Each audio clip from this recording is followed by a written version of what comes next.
What I remember growing up is, the importance of work, the importance of being honest, the values that my parents instilled in me. Um, the a lot of sayings. You and I have talked about this before, pero things like camarón que se duerme se lo lleva la corriente, and haz el bien y no mires a quién. Do well and don't look to whom, right? But I want my legacy to be that I was able to change the direction of children, that I was able to create programs that provided them a better future, that I was able to create this leadership program where they are running the show. I really feel that I was given an opportunity, and that is what inspires me today. I was given an opportunity, and it's my responsibility to darle la mano a la otra o el otro, to put that ladder down for the next person, which is what has inspired me to do the work that I am doing today. Latinas in power, it's Latinas and power. And then use the word power, because power is always something that we think someone else has, right? That we don't have the power. And I wanted to demystify the idea that we all have power, that it's all irrelevant. We make decisions for ourselves, for our family, for our community, and that is power, and that is influence. How do we then get power?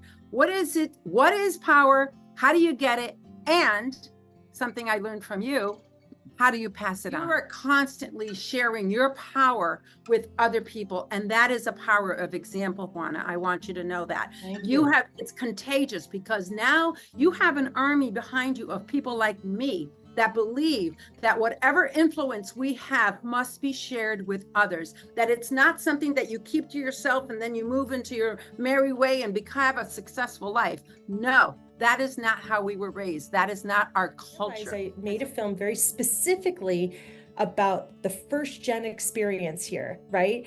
And that navigating those two different worlds, the pain and just getting, just identifying and touching upon the real feelings that are connected with that first gen experience. And what came back was everybody from all over the world who felt the same, regardless of nationality, regardless of ethnicity.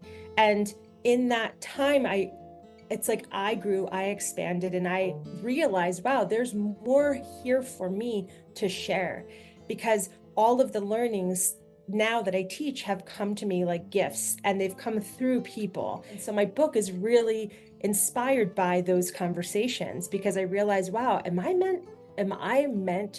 was the movie really meant to be the doorway so I could meet all these people, so that I could then take that information that I learned and then write this book and set Latinas free, which is now my new crusade. The only reason why I made this movie and made all the sacrifices that I did to make the film was to remind our community that they are not alone. It was my 100% intent. There was no other goal but that.